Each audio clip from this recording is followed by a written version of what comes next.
ਇਕ ਓੰਕਾਰ ਸਤਿਗੁਰ ਪ੍ਰਸਾਦ। ਤਨਾਸਰੀ ਮਹੱਲਾ ਪੰਜਵਾ।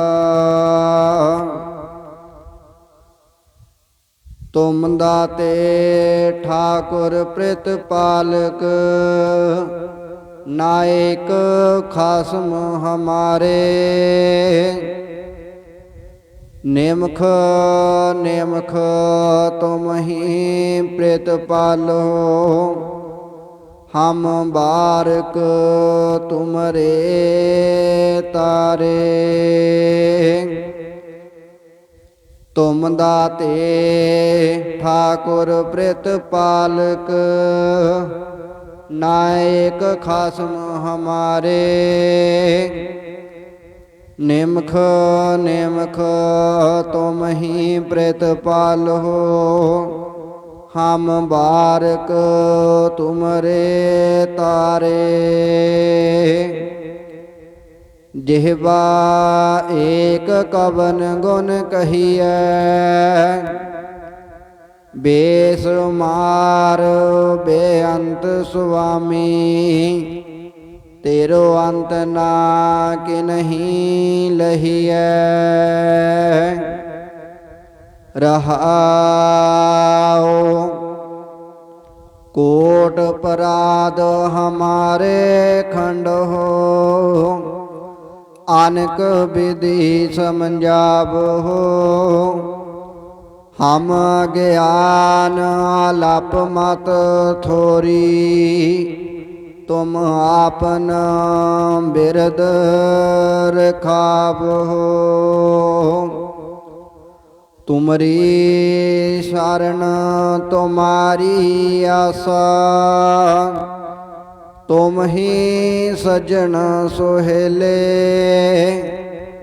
ਰਾਖੋ ਰਾਖਣ ਹਾਰ ਦਇਆਲਾ, ਨਾਨਕ ਘਰ ਕੇ ਗੋਲੇ। ਤੁਮਰੀ ਸ਼ਰਨ ਤੁਮਾਰੀ ਆਸਾ, ਤੁਮ ਹੀ ਸਜਣ ਸੁਹੇਲੇ। ਰਾਖੋ ਰਾਖਣ ਹਾਰ ਦਇਆਲਾ,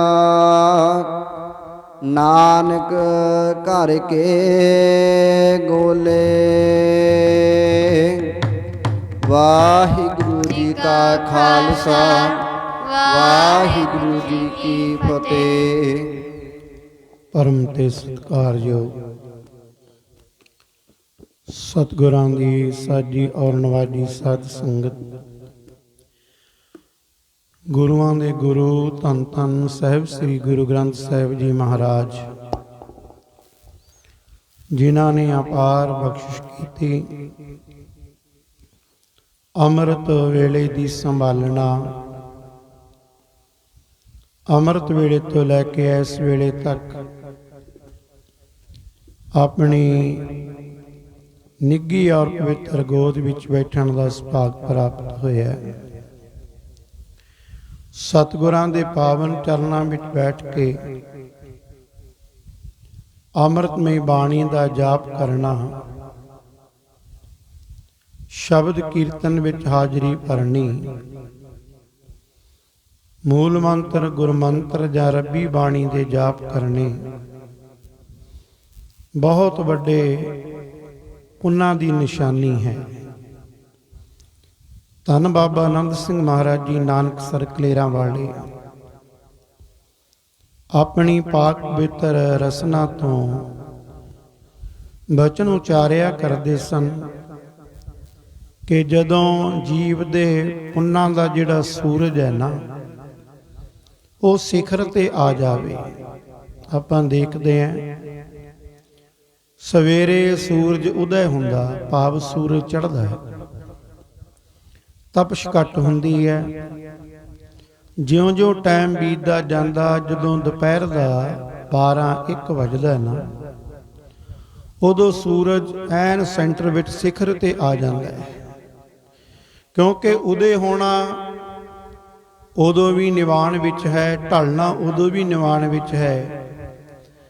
ਜਦੋਂ ਸਿਖਰ ਤੇ ਸੂਰਜ ਚਲੇ ਜਾਂਦਾ ਹੈ ਨਾ, ਉਦੋਂ ਪੂਰੀ ਤਪਸ਼ ਹੁੰਦੀ ਹੈ। ਇਸੇ ਤਰ੍ਹਾਂ ਜਦੋਂ ਜੀਵ ਦਾ ਪੁੰਨਾ ਵਾਲਾ ਸੂਰਜ ਸਿਖਰ ਤੇ ਚਲੇ ਜਾਂਦਾ ਹੈ, ਫਿਰ ਉਹਨੂੰ ਗੁਰਾਂ ਦੀ ਸੰਗਤ, ਗੁਰੂ ਦੇ ਚਰਨ, ਗੁਰੂ ਦੀ ਗੋਦ ਵਿੱਚ ਬੈਠਣਾ, ਗੁਰੂ ਦੀ ਪਾਵਨ ਹਜ਼ੂਰੀ ਵਿੱਚ ਬੈਠ ਕੇ ਸ਼ਬਦ ਕੀਰਤਨ ਕਰਨਾ ਜਾਂ ਸੁਣਨਾ, ਬਾਣੀ ਪੜ੍ਹਨੀ ਜਾਂ ਸੁਣਨੀ, ਸਤਸੰਗ ਕਰਨਾ ਜਾਂ ਸੁਣਨਾ, ਇਹ ਜੀਵ ਦੇ ਅਹਮ ਭਾਗ ਨੇ। ਸੋ ਸਤਿਗੁਰੂ ਜੀ ਕਿਰਪਾ ਕਰਦੇ ਨੇ, ਅਹਮ ਭਾਗ ਵੱਡੇ ਭਾਗ ਨੇ। ਜਿਨ੍ਹਾਂ ਦੇ ਵੱਡੇ ਭਾਗ ਨੇ, ਜਿਹੜੇ ਪਰਮੇਸ਼ਰ ਦਾ ਸਿਮਰਨ ਕਰਦੇ ਨੇ, ਉਹਨਾਂ ਦੀ ਡੋਰੀ ਉਹ ਅਕਾਲ ਪੁਰਖ ਵਾਹਿਗੁਰੂ ਤੇ ਹੁੰਦੀ ਹੈ। ਸਦੀਵ ਅਕਾਲ ਅਰਦਾਸ ਕਰਦੇ ਨੇ ਮਾਲਕ ਦੇ ਚਰਨਾਂ ਵਿੱਚ ਕਿ ਹੇ ਪਰਮਾਤਮਾ, ਮੈਂ ਤਾਣ ਦੀਵਾਨ ਤੂੰ ਹੈ ਮੇਰੇ ਸੁਆਮੀ, ਮੈਂ ਤੁਧ ਆਗੇ ਅਰਦਾਸ, ਮੈਂ ਹੋਰ ਤੋਂ ਨਾਹੀ ਦਿਸਪੈ ਕਰੋ ਬੇਨੰਤੀ, ਮੇਰਾ ਦੁੱਖ ਸੁਖ ਤੁਧ ਹੀ ਪਾਸ। ਜਿਹਨੇ ਸਿਮਰਨ ਕੀਤਾ, ਜਿਹਨੇ ਬੰਦਗੀ ਕੀਤੀ ਹੈ, ਜਗਿਆਸੂ ਜੀਵ ਹੈ, ਗ੍ਰਸਤੀ ਜੀਵ ਹੈ, ਸਤਿਪੁਰਸ਼ ਨੇ, ਨਾਮ ਜਪਣ ਵਾਲੇ, ਬੰਦਗੀ ਕਰਨ ਵਾਲੇ, ਉਹ ਭਗਤੀ ਕਰਕੇ, ਬੰਦਗੀ ਕਰਕੇ ਆਪਣੇ ਆਪ ਨੂੰ ਜਣਾਉਂਦੇ ਨਹੀਂ। ਅਕਾਲ ਪੁਰਖ ਵਾਹਿਗੁਰੂ ਦੇ ਚਰਨਾਂ ਵਿੱਚ ਨਿਮਰਤਾ ਸਹਿਤ ਬੇਨਤੀ ਕਰਦੇ ਨੇ ਕਿ ਮੇਰੇ ਮਾਲਕ, ਮੇਰੇ ਖਸਮ ਤੁਸੀਂ ਹੋ। ਜਿਸ ਤਰ੍ਹਾਂ ਅੱਜ 9 ਜੁਲਾਈ ਦਾ ਦਿਨ ਹੈ, ਅੱਜ ਦੇ ਦਿਨ ਧੰਨ ਧੰਨ ਸ਼੍ਰੀ ਹਜ਼ੂਰ ਬਾਬਾ ਜੀ ਪਰਮ ਸੰਤ ਬਾਬਾ ਮਹਿੰਦਰ ਸਿੰਘ ਜੀ ਖੰਨੇ ਵਾਲੇ, ਉਹ ਆਪਣਾ ਜੋ ਪੰਜ ਭੌਤਿਕ ਸਰੀਰ ਲੈ ਕੇ ਸੰਸਾਰ ਵਿੱਚ ਆਏ, ਸਵਾਸਾਂ ਰੂਪੀ ਪੂੰਜੀ ਸਤਿਗੁਰਾਂ ਨੇ ਸੰਸਾਰ ਦੇ ਪਰ ਉਪਕਾਰ ਵਾਸਤੇ ਉਹਨਾਂ ਨੂੰ ਬਖਸ਼ੀ। ਪੰਜ ਭੌਤਿਕ ਸਰੀਰ ਦਾ ਪਰਿਤਿਆਗ ਕਰਨਾ ਔਰ ਇਸ ਧਰਤੀ ਤੋਂ, ਮਾਤ ਲੋਕ ਤੋਂ, ਆਪਣੀਆਂ ਪਿਆਰੀਆਂ ਸੰਗਤਾਂ ਤੋਂ ਸਦੀਵ ਕਾਲ ਸਰੀਰ ਕਰਕੇ ਵਿਛੋੜਾ ਦੇ ਜਾਣਾ। ਇਤਨੀ ਕਮਾਈ ਮਹਾਂਪੁਰਖਾਂ ਦੀ ਇੱਕ ਅਖੰਡ ਪਾਠ 48 ਘੰਟੇ ਦੇ ਵਿੱਚ ਹੁੰਦਾ ਹੈ। ਸ਼੍ਰੀ ਹਜ਼ੂਰ ਬਾਬਾ ਜੀ ਖੰਨੇ ਵਾਲਿਆਂ ਨੇ ਜਦੋਂ ਅਖੰਡ ਪਾਠ ਆਰੰਭ ਹੋਣਾ, ਚੌਂਕੜਾ ਮਾਰ ਲੈਣਾ। ਇੱਕ ਅਖੰਡ ਪਾਠ ਇੱਕ ਚੌਂਕੜੇ ਦੇ ਵਿੱਚ ਪੂਰਾ ਸਰਵਣ ਕਰਨਾ। ਇਤਨੀ ਕਮਾਈ ਦੇ ਮਾਲਿਕ ਦੁਨੀਆ ਦੇ ਉੱਪਰ ਪਰਉਪਕਾਰ ਐਸੇ ਕੀਤੇ ਨੇ। ਉਹਨਾਂ ਦੇ ਪ੍ਰੇਮੀ ਜਾਂ ਜਿੰਨੇ ਵੀ ਵਰਸੀ ਤੇ ਮਹਾਂਪੁਰਖ ਆਉਂਦੇ ਨੇ, ਉਹ ਸਾਰੇ ਉਹਨਾਂ ਦੇ ਪਰਉਪਕਾਰ ਦੱਸਦੇ ਨੇ। ਮਹਾਂਪੁਰਖਾਂ ਦੀ ਨਿਸ਼ਾਨੀ ਹੋਇਆ ਕਰਦੀ ਹੈ, ਜਦੋਂ ਸਰੀਰ ਕਰਕੇ ਮਹਾਂਪੁਰਖ ਜਾਂਦੇ ਆ ਨਾ, ਹਰ ਇੱਕ ਜੀਵ ਮੈਂ ਤਾਂ ਮੇਰੇ ਤੇ ਆਹ ਬਖਸ਼ਿਸ਼ ਕਰ ਦਿੱਤੀ, ਮੇਰੇ ਤੇ ਆਹ ਬਖਸ਼ਿਸ਼ ਕਰ ਦਿੱਤੀ, ਹਰ ਇੱਕ ਨੂੰ ਪਿਆਰ ਕਰਕੇ ਗਲੇ ਨਾਲ ਲਾਉਂਦੇ ਨੇ, ਹਰ ਇੱਕ ਤੇ ਕਿਰਪਾ ਕਰਦੇ ਨੇ। ਸੋ ਐਸੇ ਮਹਾਂਪੁਰਖਾਂ ਦਾ ਸੰਸਾਰ ਵਿੱਚ ਆਉਣਾ ਧੰਨਤਾ ਦੇ ਯੋਗ ਹੈ। ਧੰਨ ਉਹ ਮਾਤਾ ਜਿਸ ਮਾਤਾ ਨੇ ਇਹੋ ਜਿਹੇ ਮਹਾਂਪੁਰਖਾਂ ਨੂੰ ਮਾਤ ਲੋਕ ਤੇ ਜਨਮ ਦਿੱਤਾ। ਧੰਨ ਜਣੇਂਦੀ ਮਾਓ ਆਏ ਸਫਲ ਸੇ। ਮਾਂ ਦਾ ਆਉਣਾ ਵੀ ਸਫਲ ਹੈ, ਉਹਨੂੰ ਵੀ ਧੰਨ ਆਖਿਆ। ਤੇ ਜਿਹੜਾ ਸੰਸਾਰ ਵਿੱਚ ਆ ਕੇ ਨਾਮ ਜਪਿਆ, ਮਾਲਕ ਕਹਿੰਦੇ ਧੰਨ ਧੰਨ ਧੰਨ ਜਨ ਆਇਆ, ਜਿਸ ਪ੍ਰਸਾਦ ਸਭ ਜਗਤ ਤਰਾਇਆ। ਉਹਨਾਂ ਦਾ ਆਉਣਾ ਧੰਨਤਾ ਦੇ ਯੋਗ ਹੈ, ਜਿਨ੍ਹਾਂ ਨੇ ਸੰਸਾਰ ਵਿੱਚ ਆ ਕੇ ਪਰਮੇਸ਼ਰ ਦਾ ਸਿਮਰਨ ਕੀਤਾ, ਬੰਦਗੀ ਕੀਤੀ ਹੈ। ਆਪ ਵੀ ਤਰੇ ਤੇ ਸਗਲੀਆਂ ਕੁਲਾਂ ਵੀ ਤਾਰ ਦਿੱਤੀਆਂ। ਭਾਵੇਂ ਸਰੀਰ ਕਰਕੇ ਸਾਨੂੰ ਵਿਛੋੜਾ ਦੇ ਗਏ ਨੇ, ਪਰ ਉਹਨਾਂ ਦੀ ਆਤਮਾ, ਉਹਨਾਂ ਦੀਆਂ ਯਾਦਾਂ ਪ੍ਰੇਮੀਆਂ ਦੇ ਸਦਾ ਹੀ ਮਨ ਵਿੱਚ ਵਸਦੀਆਂ ਨੇ। ਉਹ ਸਦਾ ਹੀ ਯਾਦ ਕਰਦੇ ਨੇ। ਜਦੋਂ ਚੌਂਕੜਾ ਲਾ ਕੇ ਬੈਠਦੇ ਨੇ, ਉਹਨਾਂ ਦੀ ਦੱਸੀ ਹੋਈ ਵਿਧੀ ਅਨੁਸਾਰ ਨਿਤਨੇਮ ਕਰਦੇ ਨੇ, ਬਾਣੀ ਦਾ ਅਭਿਆਸ ਕਰਦੇ ਨੇ। ਸੱਚ ਜਾਣਿਓ, ਉਹ ਪ੍ਰੇਮੀ ਇਹ ਨਹੀਂ ਕਹਿੰਦਾ ਕਿ ਮਹਾਂਪੁਰਖ ਸੰਸਾਰ ਵਿੱਚੋਂ ਚਲੇ ਗਏ ਨੇ। ਉਹ ਜਦੋਂ ਆਪਣੀ ਅਗੰਮੀ ਅਵਸਥਾ ਵਿੱਚ ਆਉਂਦੇ ਨੇ, ਭਾਵੇਂ ਚੌਂਕੜਾ ਵੱਜਿਆ, ਨੇਤਰ ਬੰਦ ਨੇ, ਤੇ ਸਾਹਮਣੇ ਜਿਸ ਮਹਾਂਪੁਰਖਾਂ ਨੇ ਏਡੇ ਪਰਉਪਕਾਰ ਕੀਤੇ, ਉਹਨਾਂ ਦੀਆਂ ਬਖਸ਼ਿਸ਼ਾਂ ਕੀਤੀਆਂ ਹੋਣ, ਸਾਹਮਣੇ ਪ੍ਰਤੱਖ ਸਾਨੂੰ ਦਰਸ਼ਨ ਦਿਆ ਕਰਦੇ ਨੇ। ਕਹਿਣ ਤੋਂ ਭਾਵ ਮਹਾਂਪੁਰਖਾਂ ਨੇ ਘਾਲਣਾ ਕਰਕੇ ਕਮਾਈ ਕਰਕੇ ਸਦੀਵ ਕਾਲ ਸਤਿਗੁਰਾਂ ਦੇ ਪਾਵਨ ਚਰਨਾਂ ਵਿੱਚ ਅਰਦਾਸ ਬੇਨਤੀ ਕੀਤੀ ਹੈ, ਮੇਰੇ ਮਾਲਕ ਕਿਰਪਾ ਕਰਿਓ, ਅਸੀਂ ਤੁਹਾਡੇ ਬੱਚੇ ਹਾਂ, ਸਾਡੀ ਪ੍ਰਤਪਾਲਨਾ ਤੁਸੀਂ ਕਰ ਰਹੇ ਹੋ, ਸਦੀਵ ਕਾਲ ਸਾਡੇ ਸਿਰ ਦੇ ਉੱਪਰ ਮਿਹਰ ਭਰਿਆ ਸਿਰ ਤੇ ਹੱਥ ਰੱਖੋ। ਸੋ ਅੱਜ ਸਤਿਗੁਰਾਂ ਨੇ ਸਾਨੂੰ ਮਹਾਨ ਬਖਸ਼ਿਸ਼ ਕੀਤੀ ਹੈ। ਪੰਚਮ ਪਾਤਸ਼ਾਹ ਸ਼ਹੀਦਾਂ ਦੇ ਸਰਤਾਜ ਹੁਕਮਨਾਮੇ ਵਿੱਚ ਬਖਸ਼ਿਸ਼ ਕਰਦੇ ਨੇ। ਆਓ ਹੁਕਮਨਾਮੇ ਦੀ ਤੁੱਛ ਬੁੱਧੀ ਅਨੁਸਾਰ ਜੋ ਸ਼ਬਦਾਂ ਦੇ ਅਰਥ ਨੇ ਉਹ ਕਰਨ ਤੋਂ ਪਹਿਲਾਂ ਸਾਰੇ ਆਪਾਂ ਉਚਾਰਨ ਕਰੀਏ। ਉਚਾਰਨ ਕਰੋ ਜੀ। ਸਤਨਾਮ ਸ੍ਰੀ ਵਾਹਿਗੁਰੂ, ਸਤਨਾਮ ਸ੍ਰੀ ਵਾਹਿਗੁਰੂ ਜੀ। ਸ੍ਰੀ ਵਾਹਿਗੁਰੂ ਜੀ। ਤਨਾਸਰੀ ਮਹੱਲਾ ਪੰਜਵਾ। ਤੁਮ ਦਾਤੇ ਠਾਕੁਰ ਪ੍ਰਿਤਪਾਲਕ, ਨਾਇਕ ਖਾਸਮ ਹਮਾਰੇ। हे प्रभु, तू सब दातां देण वाला है, तू ही सब दा मालक है, तू ही सबना नूं पालण वाला है, ते तू ही साडा आगू है, जीवन अगवाई देण वाला। तू साडा खसम है, भाव सृष्टि दा मालक है, साडी डोर तेरे ते है, तू सारी सृष्टि दा मालक है। नेमख नेमख तुम ही प्रितपालो, हम बारक तुमरे तारे। हे मेरे मालक, तू ही एक छिन छिन साडी पालना करदा है। असी तेरे बच्चे हाँ, असी तेरे बच्चे हो के तुहाडे आसरे ਇਹ ਸੰਸਾਰ ਵਿੱਚ ਭਵਜਲ ਵਿੱਚ ਤੁਰਦੇ ਫਿਰਦੇ ਆ, ਸੰਸਾਰ ਵਿੱਚ ਵਿਚਰਦੇ ਆ। ਕਹਿਣ ਤੋਂ ਭਾਵ ਜੇ ਸਵਾਸ ਲੈਨੇ ਆ ਵੀ ਤੁਹਾਡੀ ਕਿਰਪਾ ਹੈ, ਤੁਹਾਡੀ ਰਹਿਮਤ, ਤੁਹਾਡੇ ਆਸਰੇ ਅਸੀਂ ਸੰਸਾਰ ਵਿੱਚ ਜਿਉਂਦੇ ਹਾਂ। ਜਿਹਬਾ ਏਕ ਕਵਨ ਗੁਣ ਕਹੀਐ। ਮਨੁੱਖ ਦੀ ਜਿਹੜੀ ਜੀਵ ਆ ਨਾ ਉਹ ਇੱਕ ਹੈ, ਪਰ ਜਿਹੜੇ ਆਪ ਜੀ ਦੇ ਗੁਣ ਨੇ ਉਹ ਬੇਅੰਤ ਨੇ। ਇੱਕ ਜੀਵ ਨਾਲ ਤੇਰਾ ਕਿਹੜਾ ਕਿਹੜਾ ਗੁਣ ਦੱਸਣਾ ਕਰੀਏ, ਭਾਵ ਤੁਹਾਡੇ ਗੁਣ ਬੇਅੰਤ ਨੇ, ਇੱਕ ਜੀਵ ਨਾਲ ਕੋਈ ਗੁਣ ਦੱਸਿਆ ਨਹੀਂ ਜਾ ਸਕਦਾ। ਬੇਸ ਮਾਰ ਬੇਅੰਤ ਸੁਆਮੀ, ਤੇਰੋ ਅੰਤ ਨਾ ਕਿ ਨਹੀਂ ਲਹੀਐ। ਹੇ ਅਗਣਤ ਗੁਣਾਂ ਦੇ ਮਾਲਕ, ਹੇ ਬੇਅੰਤ ਮਾਲਕ ਪ੍ਰਭੂ, ਕਿਸੇ ਵੀ ਪਾਸੋਂ ਤੋਂ ਗੁਣਾਂ ਦਾ ਅੰਤ ਨਹੀਂ ਲੱਭਿਆ ਜਾ ਸਕਦਾ, ਕਿਉਂਕਿ ਤੁਹਾਡੇ ਗੁਣ ਹੀ ਇਤਨੇ ਨੇ। ਤੇਰੇ ਗੁਣ ਬਹੁਤ ਹੈ, ਮੈਂ ਏਕ ਨਾ ਜਾਣਿਆ। ਮੈਂ ਮੂਰਖ ਕਿਛ ਕੀਜੈ, ਪ੍ਰਣਵਤ ਨਾਨਕ ਸੁਣ ਮੇਰੇ ਸਹਿਬਾ, ਡੁੱਬਦਾ ਪੱਥਰ ਲੀਜੇ। ਤੁਹਾਡੇ ਗੁਣਾਂ ਦਾ ਜੋ ਅੰਤ ਹੈ ਉਹ ਲੱਭਿਆ ਨਹੀਂ ਜਾ ਸਕਦਾ। ਰਹਾਉ ਵਿਸ਼ਰਾਮ ਦੇ ਕੇ ਸਤਿਗੁਰੂ ਜੀ ਗਾਂ ਬਖਸ਼ਿਸ਼ ਕਰਦੇ ਹਨ। ਕੋਟ ਪਰਾਧ ਹਮਾਰੇ ਖੰਡੋ, ਆਨਕ ਵਿਧੀ ਸਮਝਾਵੋ। हे प्रभु, ਤੂੰ ਸਾਡੇ ਕਰੋੜਾਂ ਅਪਰਾਧ ਨਾਸ਼ ਕਰਦਾ ਹੈ। ਤੂੰ ਸਾਨੂੰ ਅਨੇਕਾਂ ਤਰੀਕਿਆਂ ਨਾਲ ਜੀਵਨ ਜੁਗਤ ਸਮਝਾਉਂਦਾ ਹੈ। ਜਿਸ ਤਰ੍ਹਾਂ ਸਕੂਲ ਵਿੱਚ ਬੱਚਾ ਜਾਂਦਾ ਹੈ, ਕੁਐਸਚਨ ਦਾ ਆਨਸਰ ਇੱਕ ਹੀ ਹੁੰਦਾ, ਉਹ ਆਨਸਰ ਇੱਕ ਨੂੰ ਲੈਣ ਦੀ ਖਾਤਰ ਕਈ ਪ੍ਰਮਾਣ ਦਿੱਤੇ ਜਾਂਦੇ ਨੇ।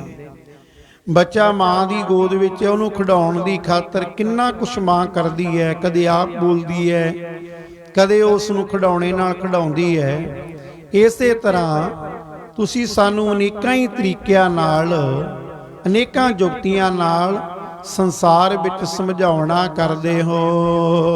ਹਮ ਗਿਆਨ ਲਪ ਮਤ ਥੋਰੀ, ਤੁਮ ਆਪਨ ਬਿਰਦ ਰਖਾਵੋ। ਅਸੀਂ ਜੀਵ ਆਤਮਕ ਜੀਵਨ ਦੀ ਸੂਝ ਤੋਂ ਸਖਣੇ ਹਾਂ, ਸਾਨੂੰ ਸੋਝੀ ਨਹੀਂ।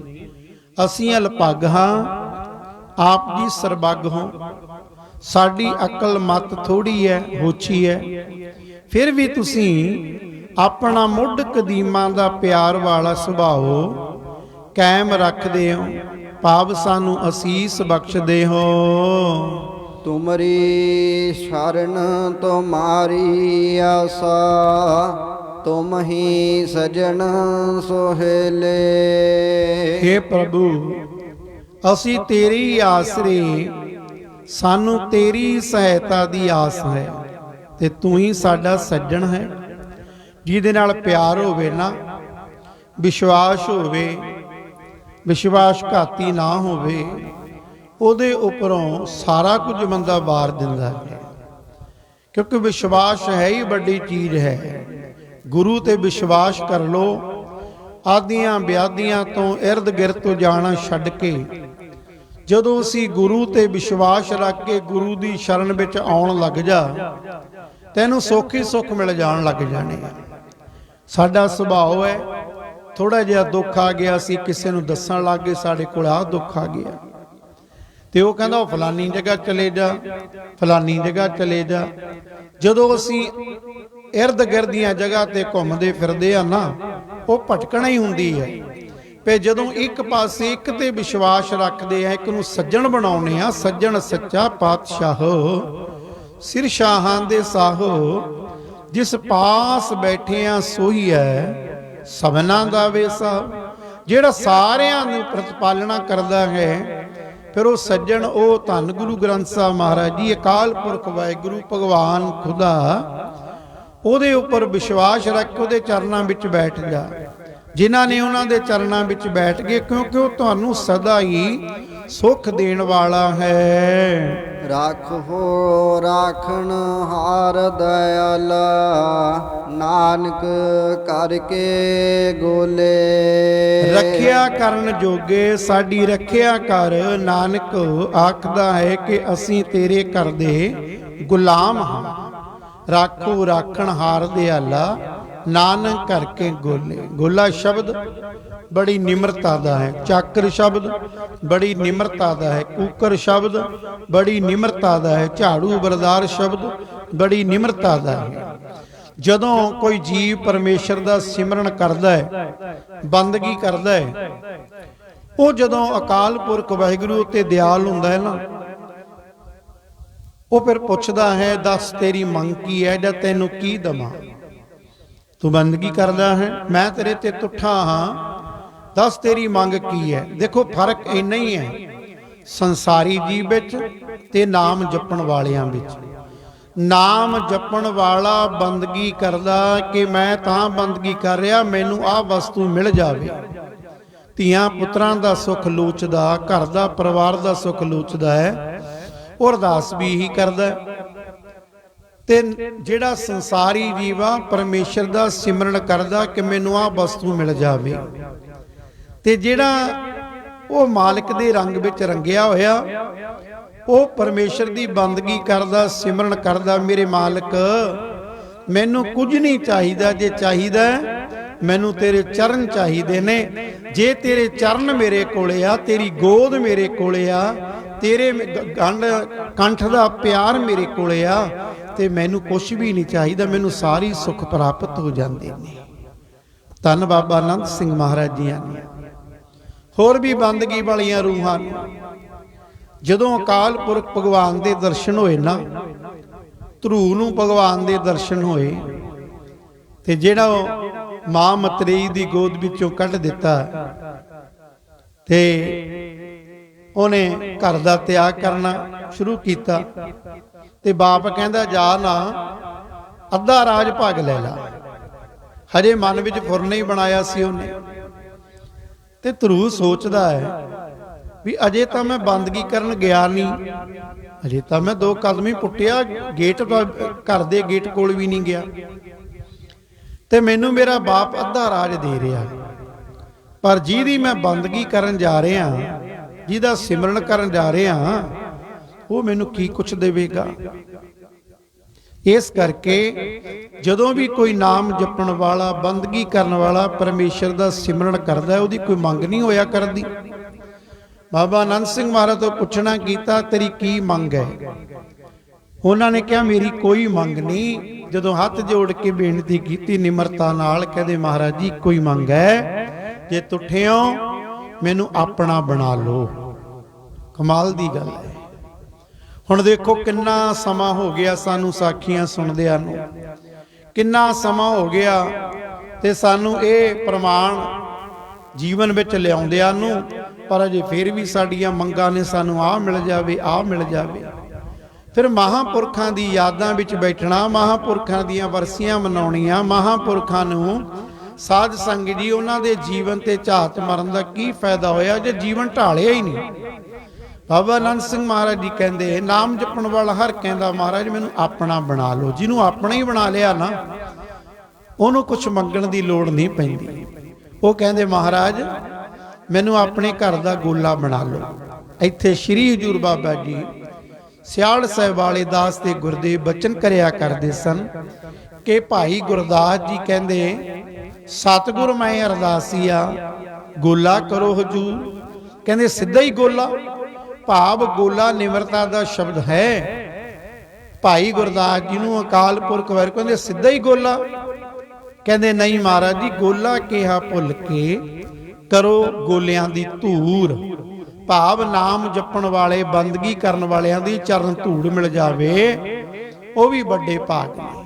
ਸੋ ਇਸ ਕਰਕੇ ਲੋੜ ਹੈ ਸਤਿਗੁਰਾਂ ਦੇ ਪਾਵਨ ਚਰਨਾਂ ਵਿੱਚ ਆਉਣਾ, ਨਿਤਨੇਮ ਕਰਨਾ, ਸਿਮਰਨ ਕਰਨਾ, ਬੰਦਗੀ ਕਰਨੀ, ਤੇ ਇੱਕੋ ਹੀ ਅਰਦਾਸ ਬੇਨਤੀ ਕਰਨੀ ਆ, ਮਹਾਰਾਜ ਕਿਰਪਾ ਕਰੀ ਆ ਜੋ ਨਿਤਨੇਮ ਸਿਮਰ ਦੀਆਂ ਦਾਤਾਂ ਦਿੱਤੀਆਂ ਨੇ, ਸਦੀਵ ਕਾਲ ਇਹਨੂੰ ਅਸੀਂ ਜਪਦੇ ਰਹੀਏ, ਤੇਰੀ ਯਾਦ ਵਿੱਚ ਬੈਠਦੇ ਰਹੀਏ। ਇਹ ਆਪਾਂ ਅਰਦਾਸ ਬੇਨਤੀ ਸਤਿਗੁਰਾਂ ਦੇ ਪਾਵਨ ਚਰਨਾਂ ਵਿੱਚ ਕਰੀਏ। ਮੇਰੇ ਪਾਤਸ਼ਾਹ ਆਪ ਜੀ ਕਿਰਪਾ ਕਰੋ, ਰਹਿਮਤ ਕਰੋ, ਬਖਸ਼ਿਸ਼ ਕਰੋ, ਸਾਡੇ ਤੇ ਕਿਰਪਾ ਕਰਕੇ ਸਾਨੂੰ ਆਪਣੇ ਘਰ-ਦਰ ਦੇ ਨਾਨਕ ਘਰ ਕੇ ਗੋਲੇ, ਨਾਨਕ ਘਰ ਕੇ ਗੋਲੇ, ਨਾਨਕ ਘਰ ਕੇ ਗੋਲੇ, ਨਾਨਕ ਘਰ ਕੇ ਗੋਲੇ, ਨਾਨਕ ਕਰ ਕੇ ਗੋਲੇ, ਨਾਨਕ ਕਰ ਕੇ ਗੋਲੇ, ਨਾਨਕ ਕਰ ਕੇ ਗੋਲੇ, ਨਾਨਕ ਕਰ ਕੇ ਗੋਲੇ। ਰਾਖੋ ਰਾਖਣ ਹਾਰ ਦਿਆਲਾ, ਰਾਖੋ ਰਾਖਣ ਹਾਰ ਦਿਆਲਾ, ਰਾਖਣ ਹਾਰ ਦਿਆਲਾ, ਨਾਖੋ ਰਾਖਣ ਹਾਰ ਦਿਆਲਾ। ਨਾਨਕ ਘਰ ਕੇ ਗੋਲੇ, ਨਾਨਕ ਘਰ ਕੇ ਗੋਲੇ, ਨਾਨਕ ਘਰ ਕੇ ਗੋਲੇ, ਨਾਨਕ ਘਰ ਕੇ ਗੋਲੇ, ਨਾਨਕ ਕਰ ਕੇ ਗੋਲੇ, ਨਾਨਕ ਕਰ ਕੇ ਗੋਲੇ, ਨਾਨਕ ਕਰ ਕੇ ਗੋਲੇ, ਨਾਨਕ ਕਰ ਕੇ ਗੋਲੇ। ਇਹ ਅਰਦਾਸ ਬੇਨਤੀ ਕਰੀਏ ਮਹਾਰਾਜ ਦੇ ਚਰਨਾਂ ਵਿੱਚ। ਮਹਾਰਾਜ ਜੀ ਕਿਰਪਾ ਕਰੋ, ਰਹਿਮਤ ਕਰੋ। ਵੈਸੇ ਜਦੋਂ ਅਸੀਂ ਸਤਿਗੁਰਾਂ ਦੇ ਪਾਵਨ ਚਰਨਾਂ ਵਿੱਚ ਆਉਨੇ ਆ ਨਾ, ਇਹ ਜਿਹੜਾ ਸ਼ਬਦ ਹੈ ਪੰਚਮ ਪਾਤਸ਼ਾਹ ਜੀਆਂ ਦਾ, ਇਹਨੂੰ ਕੰਠ ਕਰ ਲਓ। ਜਦੋਂ ਅਰਦਾਸ ਬੇਨਤੀ ਆਪਾਂ ਸਤਿਗੁਰਾਂ ਦੇ ਪਾਵਨ ਚਰਨਾਂ ਵਿੱਚ ਨਮਸਕਾਰ ਨਮਸਕਾਰ ਭਗਤੀ ਵਿੱਚ ਆਉਨੇ ਆ ਨਾ, ਉਦੋਂ ਇਹ ਸ਼ਬਦ ਸਾਰਾ ਪੜ੍ਹ ਕੇ ਸਤਿਗੁਰਾਂ ਨੂੰ ਨਮਸਕਾਰ ਕਰੋ। ਸਾਰਾ ਸ਼ਬਦ ਪੜ੍ਹ ਕੇ, ਇਹਦੇ ਵਿੱਚ ਸਾਰਾ ਕੁਝ ਹੀ ਆ ਜਾਂਦਾ ਹੈ, ਨਿਮਰਤਾ ਵੀ ਆ ਜਾਂਦੀ ਹੈ, ਸਾਰਾ ਕੁਝ, ਆਪਣੇ ਗੁਣ ਔਗਣ ਵੀ ਚਿਤਾਰੇ ਜਾਂਦੇ ਨੇ ਗੁਰੂ ਦੇ ਅੱਗੇ। ਫਿਰ ਅਰਦਾਸ ਬੇਨਤੀ ਵੀ ਕਰੀ ਜਾਂਦੀ ਹੈ, ਮਹਾਰਾਜ ਸਾਨੂੰ ਬਖਸ਼ ਲੋ, ਘਰ-ਦਰ ਦੇ ਗੋਲੇ ਬਣਾ ਲਓ। ਸੋ ਇਸ ਕਰਕੇ ਭਾਈ ਅੰਮ੍ਰਿਤ ਵੇਲੇ ਉੱਠੀਏ, ਇਸ਼ਨਾਨ ਪਾਣੀ ਕਰੀਏ, ਗੁਰ ਸ਼ਬਦ ਦੀ ਕਮਾਈ ਕਰੀਏ। ਫਿਰ ਸਤਿਗੁਰਾਂ ਦੇ ਪਾਵਨ ਚਰਨਾਂ ਚੋਂ ਅਸੀਸ ਮਿਲਦੀ ਹੈ, ਇਹ ਲੋਕ ਸੁਖੀਏ ਪਰਲੋਕ ਸੁਹੇਲੇ, ਨਾਨਕ ਹਰਿ ਪ੍ਰਭ ਆਪੇ ਮੇਲੇ। ਇਹ ਅਸੀਸਾਂ ਪਰਮੇਸ਼ਰ ਦਾ ਸਿਮਰਨ ਕਰਨ ਕਰਕੇ, ਬੰਦਗੀ ਕਰਕੇ ਮਿਲਦੀਆਂ ਨੇ। ਜਿਵੇਂ ਅੱਜ ਬਾਬਾ ਜੀ ਖੰਨੇ ਵਾਲੇ, ਉਹਨਾਂ ਦੇ ਜੋ ਸਾਲਾਨਾ ਵਰਸੀ ਹੈ, ਯਾਦ ਮਨਾਈ ਜਾ ਰਹੀ ਹੈ ਰਾਮਸਨ ਕੈਂਡ ਵਿਖੇ। ਕਿੱਡੇ ਕਿੱਡੇ ਮਹਾਂਪੁਰਖਾਂ ਨੇ ਪਰਉਪਕਾਰ ਕੀਤੇ। और उधर नानकसर की धरती तो नानकसर भगती का घर, नानकसर दे घर तर तो वरोसाए महापुरख श्रीमान संत बाबा जोरा सिंह जी बदनी कलां वाले किड्डा वड्डा पर उपकार कीता है। भावें दुनिया के उपर समय समय अनुसार महावारी आउंदी है, समय समय अनुसार महापुरख नाम जपा के बंदगी करा के ਇਹ ਭਿਆਨਕ ਸਮੇਂ ਨੂੰ ਟਾਲ ਦਿੰਦੇ ਨੇ। ਤਰਕ ਬੁੱਧੀ ਵਾਲੇ ਬਹੁਤ ਗੱਲਾਂ ਕਰਦੇ ਨੇ, ਪਰ ਨਹੀਂ ਬੰਦਗੀ ਵਾਲੇ ਪਾਸੇ ਜਾਣਾ। ਪਿਛਲੇ ਸਾਲ ਮਹਾਵਾਰੀ ਆਈ ਤੇ ਬਾਬਾ ਜੀਆਂ ਨੇ, ਬਾਬਾ ਗੁਰਬਖਸ਼ ਸਿੰਘ ਜੀਆਂ ਨੇ ਹੱਥ ਜੋੜ ਕੇ ਸਾਰੀ ਲੋਕਾਈ ਨੂੰ ਬੇਨਤੀ ਕੀਤੀ, ਭਾਈ ਮਾਲਕ ਬਾਬਾ ਜੀਆਂ ਦਾ ਹੁਕਮ ਹੈ ਕਿ ਆਪ ਜੀਆਂ ਨੇ ਘਰ ਬੈਠ ਕੇ ਨਿਤਨੇਮ ਸਿਮਰਨ ਕਰਨਾ, ਘਰ ਬੈਠ ਕੇ ਵੱਧ ਤੋਂ ਵੱਧ ਨਿਤਨੇਮ ਸਿਮਰਨ ਕਰਨਾ, ਕਿਉਂਕਿ ਪ੍ਰਸ਼ਾਸਨ ਦਾ ਹੁਕਮ ਵੀ ਮੰਨਣਾ। ਉਹ ਕਹਿੰਦੇ ਸੀ ਬਾਹਰ ਨਿਕਲਣਾ, ਲਾਕਡਾਊਨ ਸੀ, ਪਰ ਆਏ ਸਮੇਂ ਉਹ ਬਿਮਾਰੀ ਫਿਰ ਆਈ, ਮਹਾਵਾਰੀ ਫਿਰ ਆਈ। ਫਿਰ ਜਿਤਨੇ ਵੀ ਮਹਾਂਪੁਰਖ ਨੇ, ਜਿਤਨੇ ਵੀ ਆਪਣੇ ਸਥਾਨਾਂ ਤੇ ਬੈਠੇ ਨੇ, ਸਾਰਿਆਂ ਨੇ ਜਪ ਤਪ ਸ਼ੁਰੂ ਕੀਤਾ ਹੈ, ਕਿਉਂਕਿ ਮਹਾਂਪੁਰਖ ਇੱਕ ਧਰਮ ਦਾ ਥੰਮ ਹੋਇਆ ਕਰਦੇ ਨੇ। ਤੇ ਸਾਧ ਸੰਗਤ ਜੀ ਮਹਾਂਪੁਰਖਾਂ ਨੇ ਕਿੱਡਾ ਵੱਡਾ ਪਰ ਉਪਕਾਰ ਕੀਤਾ। 10 ਤਰੀਕ ਨੂੰ ਕੱਲ ਨੂੰ ਮੱਸਿਆ ਦਾ ਦਿਹਾੜਾ, ਸਾਰੇ ਜੋ ਕੋਤਰੀ ਸਮਾਗਮ ਚੱਲ ਰਹੇ ਨੇ ਉਹਨਾਂ ਦੀ ਸੰਪੂਰਨਤਾ ਹੀ ਹੈ। ਦਾਸਾਂ ਨੂੰ ਵੀ ਹੁਕਮ ਕੀਤਾ ਸੀ, ਪਰ ਥੋੜਾ ਜਿਹਾ ਸਰੀਰ ਕਰਕੇ ਮੈਂ ਗੈਰ ਹਾਜ਼ਰ, ਪਰ ਮਨ ਕਰਕੇ ਉੱਥੇ ਹੀ ਹੈ। ਤੇ ਜਥੇ ਨੇ ਸਾਰੇ ਨੇ ਹਾਜ਼ਰੀ ਭਰ ਕੇ ਆਏ, ਬਾਬਾ ਜੀ ਦੇ ਆਸ਼ੀਰਵਾਦ ਲੈ ਕੇ ਆਏ। ਕਿਉਂਕਿ ਜਦੋਂ ਮਹਾਂਪੁਰਖ ਜਪ ਤਪ ਕਰਦੇ ਨੇ, ਹੋਰ ਮਹਾਂਪੁਰਖ ਜਿਹੜੇ ਪਿਆਰ ਵਾਲੇ ਜਾਂਦੇ ਨੇ, ਇੱਕ ਥੰਮ ਬਣ ਕੇ ਜਾਂਦੇ ਨੇ। ਇਹੀ ਪ੍ਰਯੋਜਨ ਹੁੰਦਾ ਮਹਾਂਪੁਰਖਾਂ ਦਾ, ਆਪ ਜਪੇ ਅਵਰਾ ਨਾਮ ਜਪਾਵੇ। ਜਿੱਥੇ ਆਪ ਦਰਗਾਹੀ ਬਚਨਾਂ ਨਾਲ ਸੰਗਤਾਂ ਨੂੰ ਨਿਹਾਲ ਕਰਦੇ ਨੇ, ਉੱਤੇ ਹੋਰ ਵੀ ਕਮਾਈ ਵਾਲੇ ਮਹਾਂਪੁਰਖ, ਕਿੰਨੇ ਕਮਾਈ ਵਾਲੇ ਮਹਾਂਪੁਰਖ ਗਏ ਨੇ ਤੇ ਜਾ ਰਹੇ ਨੇ। ਸੋ ਇਹ ਪਰਉਪਕਾਰ ਮਹਾਂਪੁਰਖ ਕਰਦੇ ਨੇ। ਮਹਾਂਪੁਰਖਾਂ ਦਾ ਸੰਸਾਰ ਵਿੱਚ ਆਉਣਾ, ਸੰਸਾਰ ਵਿੱਚ ਰਹਿਣਾ, ਬੰਦਗੀ ਕਰਨੀ, ਬੰਦਗੀ ਕਰਕੇ ਪਰਉਪਕਾਰ ਕਰਕੇ ਸੰਸਾਰ ਤੋਂ ਜਾਣਾ। ਉਹਨਾਂ ਦੀਆਂ ਯਾਦਾਂ ਨੂੰ ਸਦਾ ਹੀ ਕੋਟਨ ਕੋਟ ਪ੍ਰਣਾਮ ਨਮਸਕਾਰਾਂ ਨੇ। ਸੋ ਆਓ ਸਤਿਗੁਰੂ ਜੀ ਕਿਰਪਾ ਕਰਨ, ਸਾਨੂੰ ਮਹਾਂਪੁਰਖਾਂ ਦੇ ਧੰਨ ਗੁਰੂ ਗ੍ਰੰਥ ਸਾਹਿਬ ਮਹਾਰਾਜ ਦੇ ਬਚਨਾਂ ਤੇ ਚੱਲਣ ਦਾ ਬਲ ਬਖਸ਼ਿਸ਼ ਕਰਨ। ਆਓ ਅੱਜ ਦੇ ਪਾਵਨ ਹੁਕਮਨਾਮੇ ਦੀਆਂ ਆਖਰੀਆਂ ਪੰਕਤੀਆਂ ਦਾ ਰਲ ਮਿਲ ਕੇ ਜਾਪ ਕਰੀਏ ਜੀ। ਤੁਮਰੀ ਸ਼ਰਣਾ ਤੁਮਾਰੀ ਆਸਾ ਤੁਮਹੀ ਸਜਣਾ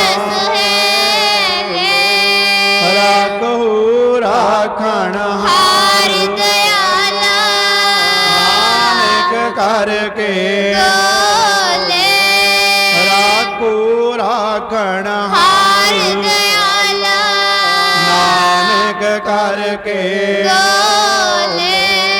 ਵਾਹਿਗੁਰੂ ਜੀ ਕਾ ਖਾਲਸਾ ਵਾਹਿਗੁਰੂ